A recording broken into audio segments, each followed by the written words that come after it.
On this episode, we travel deep into the Colorado backcountry for an unbelievable 3-day adventure. Join us as we explore old historic ghost towns, abandoned mines, challenging off-road trails, and picturesque campsites nestled in mountain valleys.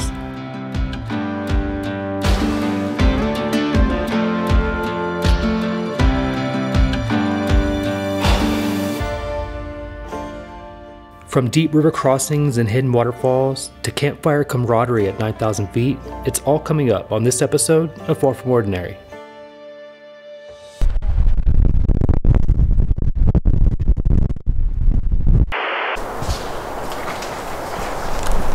Parker says his back popped like he was 50. Good Lord.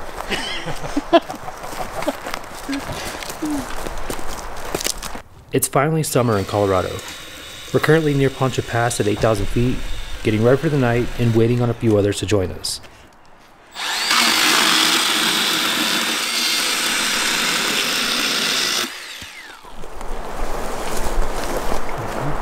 This video is brought to you by Colorado Jack. Manufactured for Colorado Jack. Packed in Devil's Lake, North Dakota. Oh, that's cheating. And who's this? Yo. Side of the trail and you need to like sleep overnight, it's best to have that coming off the trail and not. Oh yeah, you got plenty. All done. This is like, yeah, this is like something you would see opening a drawer in like some futuristic movie or something like that. Automatic lights. Oh. The future is now. Yep. Cool. Well, Patrick got here about 30 minutes or so. So, yeah, we'll see you shortly. Cool. See you in a minute. Roger, roger. Pretty awesome place. Yeah.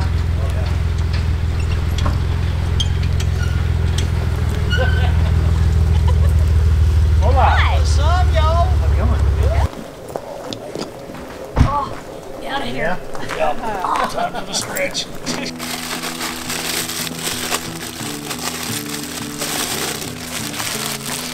Time for dinner. Tonight, we're having chicken fajitas. Food is the love language of our group, and perhaps beer, but I digress. If it were up to Garrett, he would cook every night. Thank you for cooking, Bill. Yeah, no worries. But we don't want him to have all the fun, so we'd like to help out.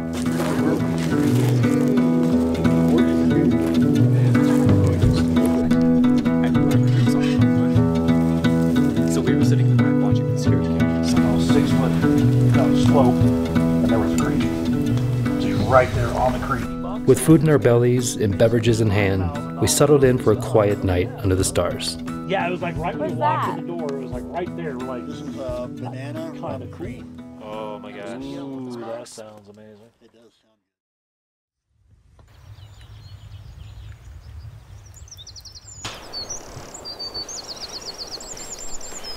We've been boiling water on a stove for the last couple of years. It takes a long time and longer if it's windy, so this is one upgrade that we were excited about making. As with anything, there's a slight learning curve.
weather here in the mountains is a force to be reckoned with.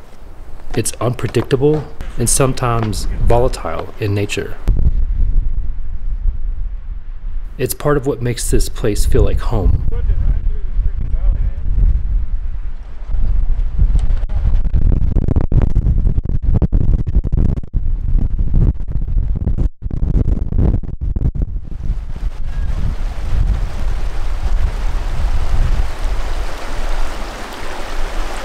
We basked in the warmth of the sun, enjoying the company, passing the time with a couple of games, and preparing for the evening ahead.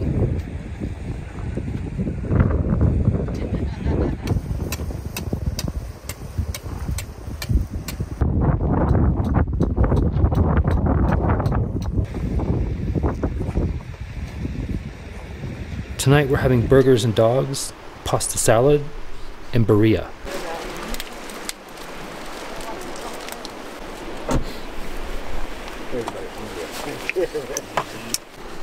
Oh, because of the pressure? Oh, yeah. Yeah.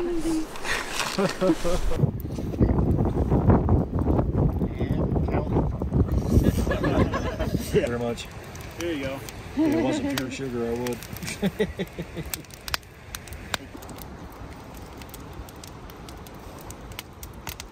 And then I saw one of the Facebook groups. With an early morning sun comes a quick warm-up, a delightful welcome on this chilly summer morning.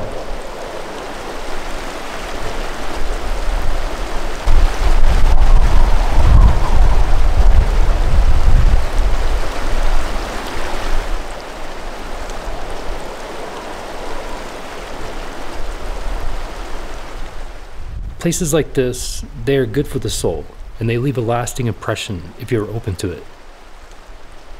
Nothing matters in these moments. We just are.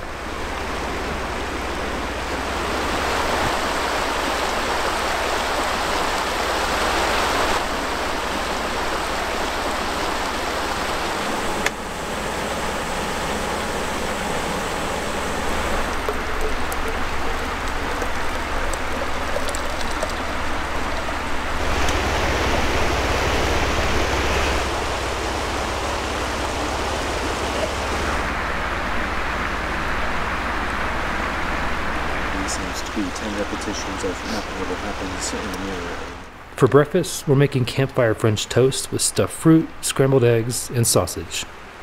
We'll need those calories for the adventures that lie just ahead.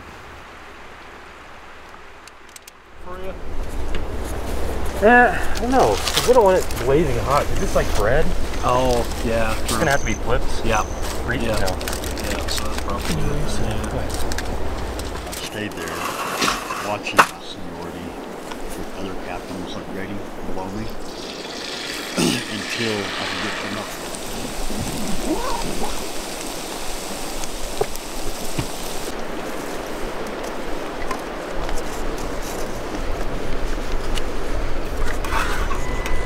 Yeah.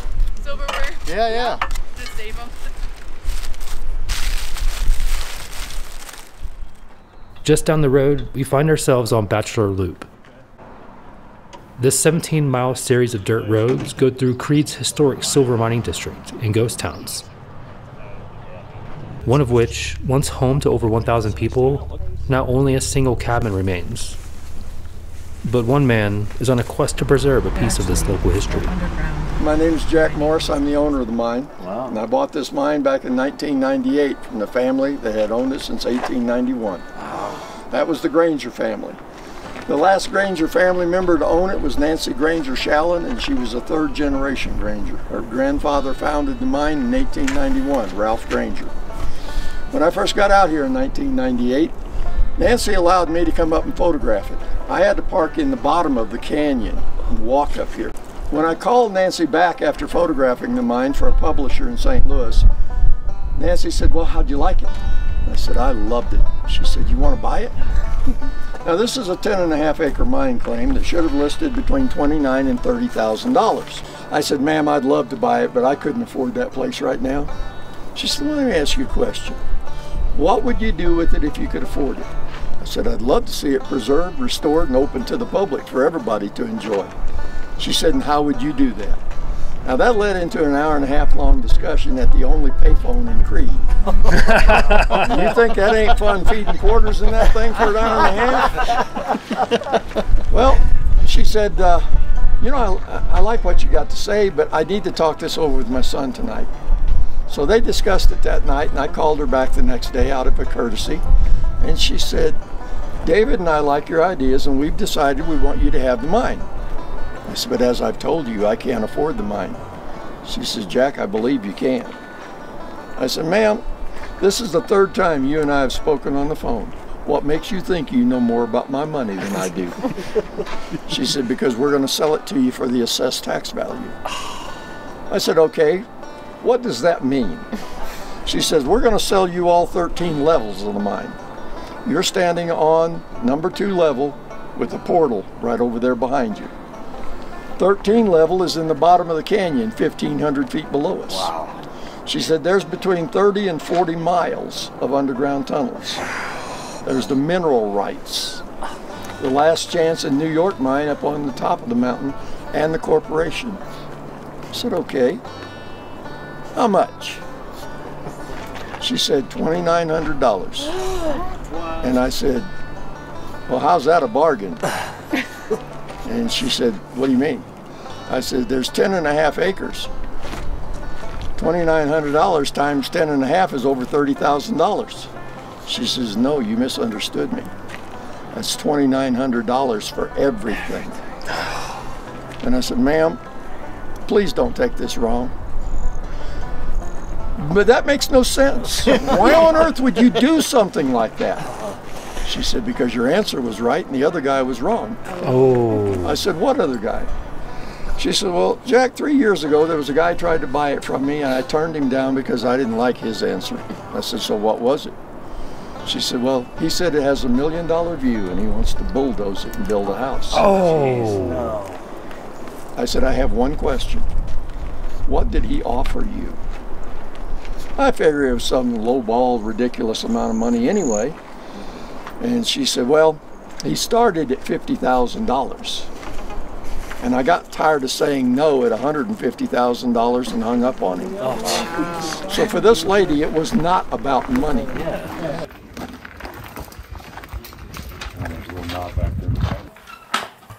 My name is Bobby. We are going on a short. Some of the group decided to go on a small tour. We won't spoil all the fun, but it was amazing to get up close and personal to the very reason why all of this exists. Right here is called the portal. The portal is the entrance to the mine. What's this yellow vein right here? Sulfur. Sulfur! This right here is a little vein of amethyst. Now, as you look right here, you're looking at more amethyst in here. And you got this black. The black is called manganese. That's your volcanic acid.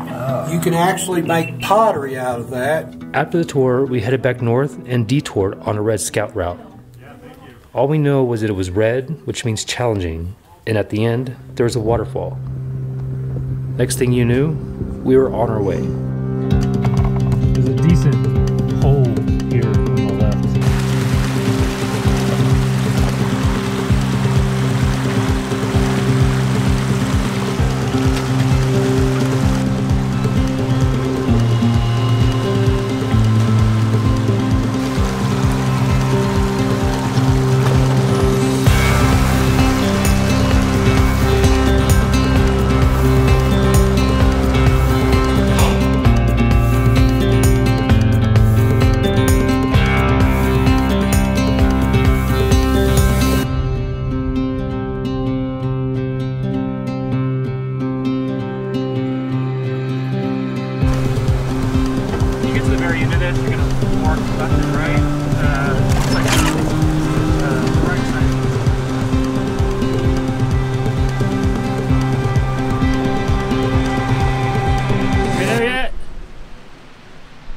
Hiking uphill at 10,000 feet seems easier than it sounds.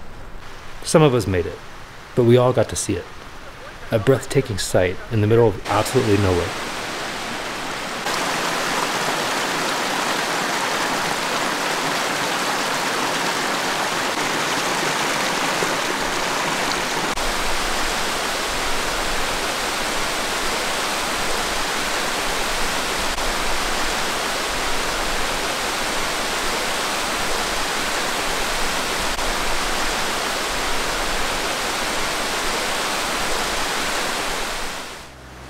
With the sun getting low in the sky, we headed back out.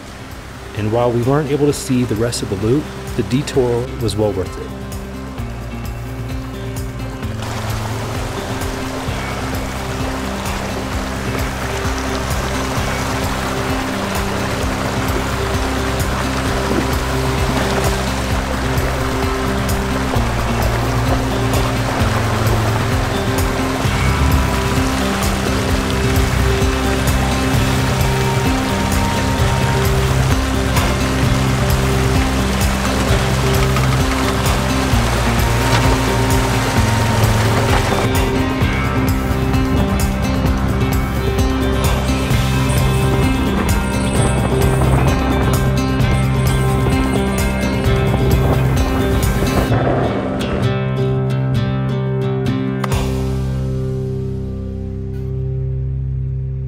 Back at camp, the kids are getting firewood ready for the night ahead.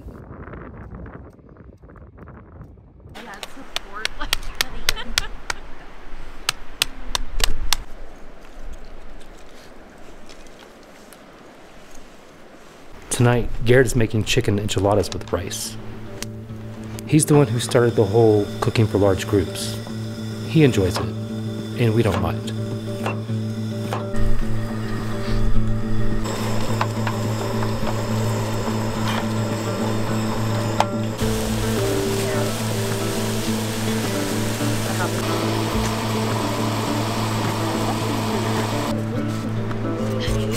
Should be good. I usually just count to 5.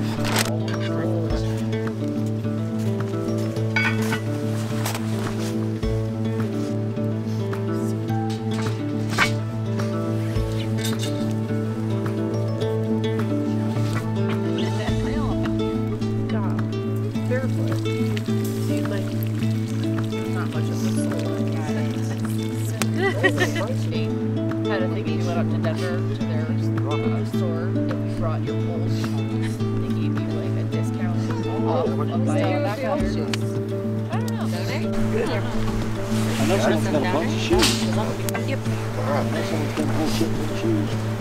Who, you? I didn't know my size. Like, yes, that's kind of going up with these ones. And I Turn out there some. it's weird to me. There's Chromoly tobacco. Ooh, yeah, look at that. Thank you, Mr. Elk. Colorful than it's ever been before. Do it. Did he? Yeah. Makes sense. Yeah, put one there and then there.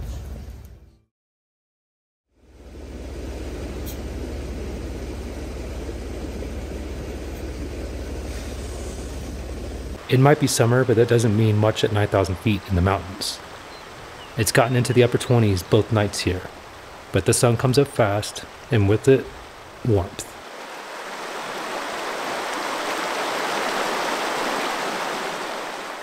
Packing up is always the hardest part. It means going back to reality, the work week, and everything else that comes along with it. But at least we have sausage and gravy biscuits. I'm thinking over just a mile or something. Yeah. The Infinity? Yeah, I'd say pull those out. Yeah.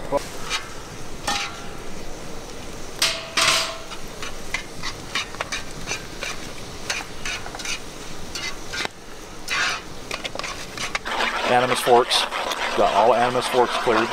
And then from the array side,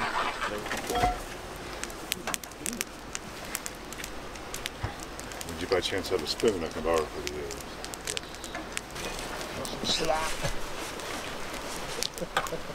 I did it too, didn't I? Creede, Colorado definitely ranks up there in one of our favorite small mountain towns. The area is ripe with adventure with hardly anyone around. But don't take our word for it. See it for yourself. Until next time.